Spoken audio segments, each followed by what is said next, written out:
Bonjour à vous tous et vous toutes et bienvenue sur le canal YouTube de Audrey Mac, le ministère Gotel. Je veux vraiment vous encourager. Nous allons commencer une série d'à peu près 5 ou 6 épisodes où nous allons partager le titre de cet épisode, c'est avoir un cœur qui entend. Vous savez, dans les temps dans lesquels nous vivons, il est tellement important, je dirais même impératif, amen, de pouvoir entendre ce que l'Esprit de Dieu veut nous dire. Il y a tellement de voix, tellement de personnes qui parlent de la confusion que vous et moi, enfants de Dieu, nous devons entendre la voix de Dieu et la reconnaître parmi tout le bruit et toutes les différentes opinions et les différentes voix. Amen. Avant de commencer, cependant, je veux vraiment vous encourager à vous inscrire sur notre canal YouTube si vous ne l'avez pas déjà fait et à visiter nos médias sociaux. Nous sommes sur Facebook, YouTube, bien sûr, Instagram, Twitter et aussi, nous avons un podcast en français pour vous les francophones qui s'appelle le podcast Gotel en français, Audrey Mac. Donc, inscrivez-vous aussi sur notre podcast et vous allez, dès que nous diffusons un nouvel épisode, vous allez avoir un petit mot qui va vous avertir. Amen. Alléluia. Je suis vraiment enthousiasmée avec cette nouvelle série. C'est quelque chose que le Seigneur m'a donné il y a quelques mois de cela, peut-être, je dirais même un petit peu plus, alors que je passais du temps dans la parole avec le Seigneur. Le Seigneur m'a emmené tout dans les livres de l'Apocalypse. Et vous savez, l'Apocalypse, ce n'est pas simplement le cataclysme et le jugement de Dieu, mais ça nous révèle vraiment qui est Jésus-Christ. Et vous savez qu'au travers de le livre de l'Apocalypse, les 3 premiers épisodes, où Jésus parlait, a donné des messages très importants à l'Église, à son Église, à chaque fois, il disait quelque chose de très important. Il dit, celui qui a des oreilles pour entendre, qu'il entende. Et vous savez, à 16 reprises dans la Bible, Jésus lui-même dit, celui qui a des oreilles pour entendre, qu'il entende. Et qu'il entende ce que l'Esprit de Dieu veut lui dire, veut lui montrer. Et vous savez, alors que j'étudiais, je regardais ce que Jésus voulait nous dire et pourquoi il nous disait d'entendre, avoir des oreilles qui puissent entendre ce qu'il veut nous dire. J'ai découvert que l'autre passage, les seuls autres passages où Jésus disait la même chose, celui qui a des oreilles pour entendre, qu'il entende, se trouvait dans la parabole du semeur, amen, qui se trouve dans Matthieu 13, Marc 4 et Luc 8, amen. Mais vous savez, on aurait la tendance à penser que, oui, bien sûr, moi j'ai des oreilles de chaque côté de ma tête, ça veut dire que je vais entendre. Mais vous savez, pas forcément. Et j'ai découvert, en fin de compte, que on peut avoir des oreilles, amen, sur notre tête, mais ça ne veut pas dire automatiquement que l'on va entendre ce que l'Esprit veut nous dire. Et j'ai découvert un passage dans Acte 9, dans le verset 7, vous savez, dans le livre des Actes, où l'apôtre Paul, qui était là, Saul, amen, où il persécutait l'Église, et vous savez, sur la route de Damas, alors là, tout d'un coup, il a vu une lumière, il est tombé de son cheval, et il a entendu une voix. Et il a déclaré dans Acte 9-7 qu'il avait des compagnons qui voyageaient avec eux et ils ont vu la lumière et ils ont entendu la voix. Amen. Et c'est intéressant parce que quand l'apôtre Paul, dans un autre passage qui se trouve dans Acte 22, verset 9, alors que j'étudiais ma Bible, j'ai lu quelque chose qui m'a un petit peu interpellée. Là, dans ce passage de Acte 22, verset 9, Paul qui parle à des personnes et qui leur raconte son aventure ou ce qui lui est arrivé sur la route de Damas. Alors là, il dit qu'il avait des compagnons avec lui qui ont vu une lumière, mais qui n'ont pas entendu la voix. Et alors là, je me dis, mais attends un petit peu, je viens de lire dans Acte 9 qu'ils ont entendu la voix, et là, Paul dit qu'ils n'ont pas entendu la voix. Et alors que j'ai fait un petit peu une recherche pour découvrir pourquoi il semblait y avoir une contradiction, j'ai découvert quelque chose, que dans Acte 9, dans le verset 7, il disait qu'ils ont entendu une voix ou un son, mais dans Acte 22, verset 9, ça veut dire que dans ce passage, qu'ils ont peut-être entendu un son, mais qu'ils n'ont pas entendu le message derrière cette voix ou derrière ce son. Vous voyez, c'est possible pour vous et moi d'entendre un bon message, d'entendre des paroles, d'entendre quelque chose. Ça ne veut pas dire pour autant qu'on va découvrir ou savoir ou entendre le message derrière le son.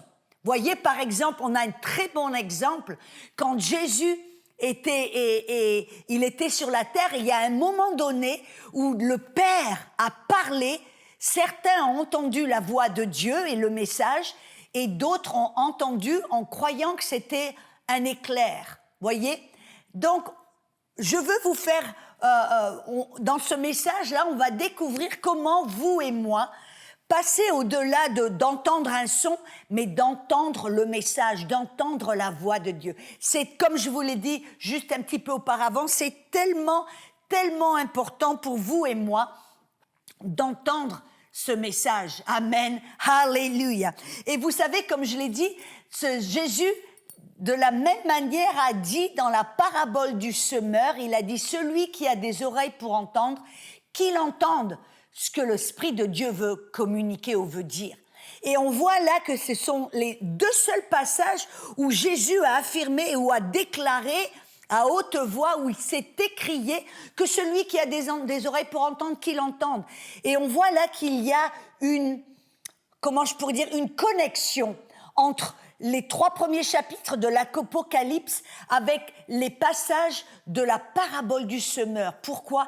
Parce que si vous étudiez la parabole du semeur, ce que l'on va faire dans cette série, vous allez voir qu'il y a une connexion entre notre oreille et notre cœur. Vous savez, dans Matthieu 13, versets 14 et 15, Jésus a dit dans la parabole, dans Matthieu 13, et vous vous rappelez, j'ai dit, ça se trouve dans Matthieu 13, Luc 8 et Marc 4. Et dans cette série, nous allons aller d'évangile à évangile. C'est très important. Vous savez pourquoi ? Parce qu'on peut découvrir certaines vérités que peut-être Matthieu a découvert, ou que Marc a vu, ou que Luc a entendu. Et quand vous rajoutez ces 3 évangiles, vous pouvez avoir une meilleure compréhension de ce qui s'est passé, ou ce que Jésus a voulu expliquer. Et alors là, dans Matthieu 13, versets 14 et 15, et je veux vous encourager à prendre votre Bible, à ouvrir, amen, votre Bible et à lire avec moi. Dans Matthieu 13, versets 14 et 15, Jésus a dit « Vous entendrez de vos oreilles, mais vous ne comprendrez pas, car le cœur de ce peuple est devenu insensible. Ils ont endurci leurs oreilles. » Là, Jésus nous révèle quelque chose de très important. Il dit que certaines personnes vont entendre, mais ils ne vont pas entendre de leurs oreilles spirituelles et ils ne vont pas comprendre. Pourquoi ? Parce que leur cœur est devenu insensible. Amen. Et vous savez, là, pour vous et moi, nous devons... Apparemment, il y a une liaison, une connexion entre la condition de notre cœur et notre capacité d'entendre ce que Dieu veut nous communiquer. Et voyez, notre foi en dépend. Parce que vous vous rappelez ce que Romains 10, 17 nous révèle, il dit « Notre foi vient de ce que l'on entend ». Nous avons besoin d'entendre. Et ce que l'on entend vient de la parole de Dieu. Et cette parole, en grec, c'est la parole rhéma. Vous voyez, ce n'est pas le logo, ce n'est pas l'information contenue dans la parole ou dans la Bible ou la parole de Dieu, mais c'est la parole que Dieu va vous parler, va vous révéler. Vous vous rappelez, je crois que c'était dans Matthieu 4, quand Jésus a été tenté, il dit que l'homme ne va pas vivre de pain seulement, mais de toute parole qui sort de la bouche de Dieu. Voyez, cette parole que l'on entend et qui nous donne la foi et qui anime notre foi, c'est la parole que l'on entend de la bouche de Dieu. Que ce soit au travers d'un verset qu'on lit dans notre Bible, ou que ce soit au travers d'un message qu'on entend, ou peut-être Dieu a mille et une manières de nous parler. Vous voyez, il m'est arrivé des fois de regarder un film qui n'avait rien à voir avec la Bible, et au travers d'un message, d'une parole ou quoi que ce soit, Dieu m'a parlé quelque chose. Et ça, c'était une parole réma qui m'a fait comprendre quelque chose, ou qui m'a donné de la foi, ou qui m'a aidé d'une manière quelconque, voyez. Et donc, c'est important pour nous de pouvoir entendre ce que Dieu veut nous communiquer au travers, amen, de sa bouche. Et cela, ça vient, comme on l'a vu, de la condition de notre cœur. Amen. C'est tellement important. Donc, nous allons découvrir dans la Bible que vous savez que vous et moi, nous sommes supposés entendre la voix de Dieu. Et cette parabole du semeur est une clé pour vous et pour moi d'entendre la voix de Dieu, de comprendre ce que Dieu veut nous communiquer et de pouvoir marcher, être fructueux dans le royaume de Dieu. Et vous savez ce qui est intéressant, pour que Jésus a révélé quelque chose de tellement majeur dans Marc 4, 13, parce que les disciples qui marchaient avec lui sont venus vers lui en disant « Mais Jésus, s'il te plaît, explique-nous cette parabole. Qu'est-ce que tu veux dire? On ne comprend pas. » Et Jésus leur a dit, il dit « Vous ne comprenez pas cette parabole? Comment alors allez-vous pouvoir comprendre toutes les autres paraboles ?» Et je vais paraphraser ce que Jésus voulait dire. Si vous n'êtes pas capable de comprendre cette parabole, vous allez être incapable de comprendre toute autre chose que je veux communiquer, que je veux vous dire. Donc, il y a une clé dans cette parabole du semeur qui va nous permettre d'avoir un cœur qui est disposé et capable d'entendre la voix de Dieu. Avoir des oreilles spirituelles tellement sensibles que nous allons pouvoir entendre et comprendre ce que Dieu veut nous communiquer. Amen. Tellement important. Donc, nous allons aller dans la parabole du semeur et nous allons y aller en profondeur, mes amis. Alors, accrochez-vous, mettez votre ceinture de sécurité. Amen. Et nous allons voir les 4 différents types de sols. Et dans Luc chapitre 8, versets 5 à 8, là, la Bible nous dit « Un semeur sortit pour semer sa semence, et comme il semait, vous savez, à l'époque, il n'avait pas la technique, la technologie d'aujourd'hui. Un semeur avait comme un grand sac qui était là, autour de son épaule, et ce grand sac, il y avait toute sa semence, et il allait au travers, amen, de là où il voulait semer. Il prenait un paquet de graines et il les semait, il les éparpillait. Amen. C'était la manière dont il semait la semence. Et là, il dit, comme il semait, une partie de la semence tomba sur le long du chemin. Elle fut foulée aux pieds et les oiseaux du ciel la mangèrent. Une autre partie tomba sur le roc ou sur les cailloux. Et quand elle fut levée, elle sécha parce qu'elle n'avait point d'humidité.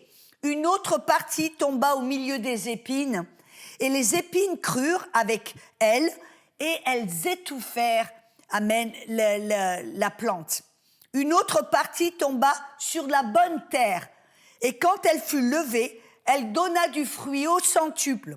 Et après avoir ainsi parlé, Jésus s'écria, et la parole s'écria, c'est pas simplement chuchoter ou parler, c'est presque hurler, que tout le monde puisse entendre, voyez. Et il dit que celui qui a des oreilles pour entendre, entende. Amen. Et je rajoute ce que l'Esprit de Dieu veut communiquer. Amen. Alors on voit là qu'il y a 4 types de sol. 4 types de sol qui, vous et moi, nous comprenons que le sol fait référence à notre cœur, n'est-ce pas? Et que Jésus même a expliqué que la semence fait référence à la parole de Dieu, cette parole que Dieu vous communique. Amen. Et alors là, Jésus nous montre qu'il y a 4 types de sol ou 4 types de cœur. Il y a le long du chemin, on voit le long du chemin, c'était un sol qui était tellement dur que rien ne pouvait pénétrer. Après, il y avait un sol rocailleux, amen, avec tout un tas de cailloux. Et après, il y avait un sol qui était un bon sol, mais qui était rempli d'épines, amen, et de ronces. Et puis, finalement, il y avait un bon sol. Et on vient de voir que c'est dans ce bon sol seulement que la plante était, la semence était capable de grandir, de produire une plante et de produire du fruit. Amen. Donc vous et moi, le but de cette série, c'est comment devenir ce sol, ce bon sol, amen, dans laquelle la parole de Dieu peut être semée et produire une grosse plante qui va produire du bon fruit. Parce que vous êtes une bonne plante. Et le but de Dieu pour nous, c'est de devenir fructueux dans le royaume de Dieu, de produire des bons fruits. Amen. Mais avant que j'aille de l'avant, je veux vraiment vous avertir parce que au travers de cette série ou de ces enseignements, je vais partager certaines choses qui vont peut-être vous déranger, certaines choses qui vont peut-être vous mettre à l'aise, certaines choses qui vont peut-être vous faire sentir là, oh c'est moi. Je vais vous avertir.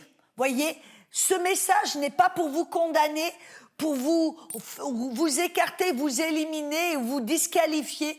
Ce message ou certaines, si vous vous trouvez parmi peut-être, vous dites oh là là, j'ai l'impression d'être un cœur rocailleux ou un cœur épineux. Bref, ça veut pas dire que vous êtes une mauvaise personne, ça veut pas dire que vous êtes pécheur, ça veut pas dire que vous venez du diable, ça ne veut pas dire que Dieu vous rejette et vous disqualifie. Non, ça veut simplement, ça nous avertit, ça montre notre cœur et ça nous montre comment changer. C'est comme ça nous jette une bouée de sauvetage pour nous dire il y a de l'espoir. Ok, voilà, il y a un petit problème ici, un petit problème là, mais il y a de l'espoir parce que Dieu peut vous changer, Dieu peut vous aider.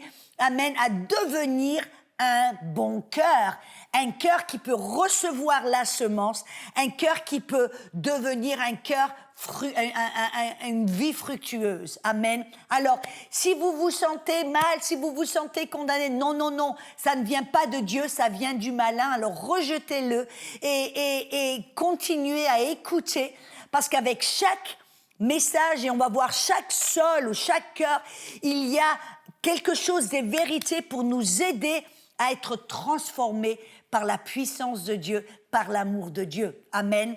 Alléluia. Alors, nous allons découvrir là, dans les quelques minutes qui nous restent, amen, comment le premier pas à prendre. Le premier pas à prendre, et nous allons découvrir déjà le premier type de sol, qui est le long du chemin, amen, c'est un cœur dur, et ça veut dire que vous et moi, tout d'abord, pour avoir un cœur qui entend, un cœur qui peut recevoir la semence pour grandir, pour être fructueux, ça veut dire qu'on va devoir avoir un désir. On va désirer la parole de Dieu, on va vouloir désirer être un bon cœur, on va vouloir désirer recevoir la parole et les révélations de Dieu. Amen. Alléluia. Alors nous découvrons que le premier sol, c'était ce sol rocailleux le long du chemin, amen, où il ne pouvait pas entendre, ne pouvait pas comprendre, bref. Mais pour vous et moi, pour avoir un bon cœur, un bon terrain, un bon cœur pour entendre la parole de Dieu, pour recevoir la semence de Dieu et pour pouvoir grandir et être fructueux, la première chose qui va devoir être nécessaire, vous et moi devons avoir un désir pour cela. Nous devons avoir un désir ardent, vraiment vouloir entendre Dieu, vouloir rechercher Dieu, vouloir grandir et devenir fructueux. Ça doit commencer avec un désir et une décision ferme. Vous savez, ça me rappelle dans 1 Roi chapitre 3 verset 9, vous rappelez quand le roi Salomon, qui était vraiment tout jeune et qui a tout d'un coup reçu la royauté, amen, il a eu un rêve, et c'est un rêve, vous savez, Dieu nous parle au travers de nos rêves. Dieu nous communique des vérités importantes au travers de nos rêves. Et là, au travers de ce rêve divin, Dieu lui a parlé, il lui a dit, Salomon, quel est ton désir le plus grand et le plus ardent? Et dans ce rêve, Salomon a répondu à Dieu, il a dit, Dieu, que je puisse avoir, donne à ton serviteur un cœur qui écoute et qui entend, pour juger ton peuple, pour discerner entre le bien et le mal. Le désir le plus important, vous voyez, il avait un seul vœu, ou un seul désir. Dieu lui a dit, qu'est-ce que c'est qui est le plus important, ton désir le plus ardent, la chose numéro 1 dans ton cœur. Et là, Salomon a demandé à Dieu de lui donner un cœur, un bon cœur, un cœur qui puisse entendre, qui puisse comprendre, qui puisse discerner entre le bien et le mal. Un cœur qui entend. Voyez, notre cœur est supposé entendre. Et ça me rappelle, voyez, je me rappelle avoir vu le film Walt Disney, la lampe d'Aladin, vous vous rappelez? Et quand toute personne, tout d'un coup, découvrait cette lampe magique qu'il a frottée, le génie sortait. Il disait, tu es maintenant mon maître, donne-moi, je crois que c'était 3 vœux, mais bref, pour la décision de notre enseignement, c'était un vœu, et si c'était ce vœu le plus important, ces personnes, vous avez remarqué, ne disaient pas ou ne demandaient pas quelque chose au hasard ou quelque chose quelconque. C'était le désir le plus important de leur cœur. Ils savaient qu'ils n'auraient plus aucun autre choix, et c'était le choix le plus important. Et vous savez, on ne prend pas ce genre de choix à la légère. Mais là, ce que je veux vous montrer, c'est que votre cœur, quel est le désir le plus important de votre cœur? Quelle est la chose, le désir le plus ardent de votre cœur? Et c'est là où vraiment ça vous révèle si votre désir, c'est d'entendre la voix de Dieu, de marcher avec Dieu, de grandir avec Dieu, de servir. Est-ce que Dieu est votre désir, et entendre sa voix et avoir intimité avec Dieu, est-ce votre désir le plus important? Ou est-ce que ça vient à l'échelle priorité numéro 4 ou numéro 5? Amen. Ou même numéro 2. Voyez, ce que l'on doit comprendre, c'est qu'afin de pouvoir entendre la voix de Dieu, ça doit être notre désir le plus important. Vous et moi devons avoir un désir. Et voyez,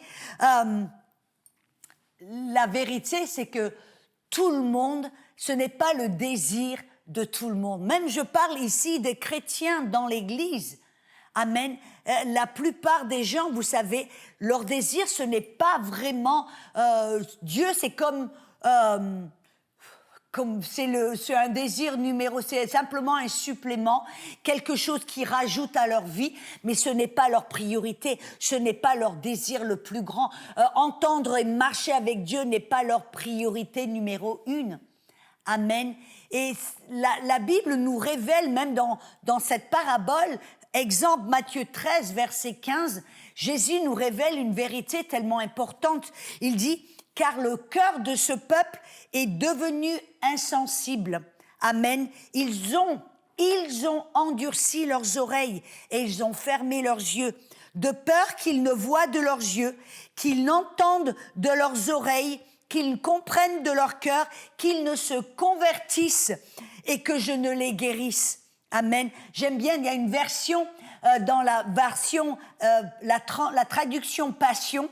Amen. Elle ne se trouve pas en français, seulement en anglais. Mais je vais la traduire en français. Il dit que ce peuple a délibérément fermé les yeux sur la vérité. Vous savez que la vérité, c'est que tout le monde ne veut pas entendre la vérité.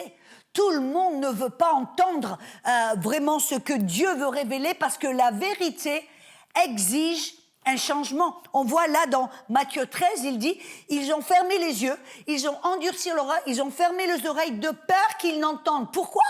Parce qu'ils ne voulaient pas entendre, de peur qu'il n'ait à se repentir ou à changer. Parce que la vérité exige toujours un changement. La vérité exige que l'on que l'on fasse peut-être demi-tour ou que l'on élimine certaines choses dans notre vie ou que l'on change de chemin, que l'on change ce que on est en train de faire. Et vous savez, très souvent, le peuple de Dieu veulent faire ce qu'ils veulent faire et ils ne veulent pas vraiment que Dieu les dérange. Ils ne veulent pas avoir changé leur mode de vie, leur style de vie, ce qu'ils font ou ce qu'ils ne font pas. Et vous savez, ça me rappelle, parce que pour moi, je me dis, même si on aime Dieu, bien sûr qu'on veut entendre la vérité, bien sûr qu'on veut aimer et accepter la vérité, mais ce n'est pas le cas de tout le monde. Je me rappelle d'une dame que dans mon église, et c'est une grande église ici, et je me rappelle, elle avait sur son pare-brise un sticker d'un certain président il y a quelques années de cela, un président... Amen, et cette femme, elle avait ce sticker de ce président. Et je savais, amen, de vive source, que ce président était non seulement pour l'avortement, mais qu'il était un combattant pour l'avortement, un combattant pour le style homosexuel, bref, c'était un homme que beaucoup de personnes aimaient, mais malheureusement qui était un homme qui était contre le royaume de Dieu. Il lui-même s'appelait, entre guillemets, chrétien, mais ses actions, les fruits de son gouvernement montraient qu'il était contre les valeurs du royaume. Et vous savez, j'ai confronté cette dame d'une manière gentille, parce que moi, dans mon cœur, je me suis dit, mais elle a voté pour ce président, bon, peut-être à cause de sa couleur, amen, mais elle ne connaît pas les valeurs de cet homme et les fruits de sa présidence. Et donc, je lui ai parlé en lui disant, mais vous savez, j'étais en Afrique, je suis restée dans la maison d'une dame qui travaillait dans l'ambassade des États-Unis, et vous savez, ce président, des heures après avoir été dans la Maison-Blanche, il a envoyé des communiqués dans toutes les ambassades des États-Unis pour qu'il commence une campagne agressive pour l'avortement et l'homosexualité. Et je lui dis ça en me disant qu'elle va être horrifiée, que sûrement elle va se dire « Oh là là, je savais pas, oh, si j'avais su ». Mais vous savez que cette dame, tout d'un coup, d'abord, elle a eu une expression un petit peu de surprise, et après, elle est revenue, elle a dit « Je m'en fiche, même s'il revenait, je voterai pour lui encore, peu importe ». Oh, j'étais choquée en me disant « Mais elle est chrétienne, elle aime Dieu, et le fait que cet homme marchait contre les valeurs du royaume ne la dérangeait pas. » Et cette femme, elle a entendu la vérité, mais cette vérité l'a dérangée. Et elle a, comme Jésus a dit, elle a fermé ses yeux, endurci son cœur, bouché ses oreilles de peur qu'elle n'entende quelque chose qui exige qu'elle change. Et vous savez, malheureusement, c'est le cas de beaucoup de personnes. Donc vous et moi, nous devons avoir un cœur qui est disposé à entendre la vérité, même si cette vérité va nous déranger, et exiger qu'on change et qu'on tourne, qu'on se repente. Amen. Alléluia. Donc, c'est la fin de ce premier épisode. Nous allons revenir et aller un petit peu plus de l'avant. Soyez bénis.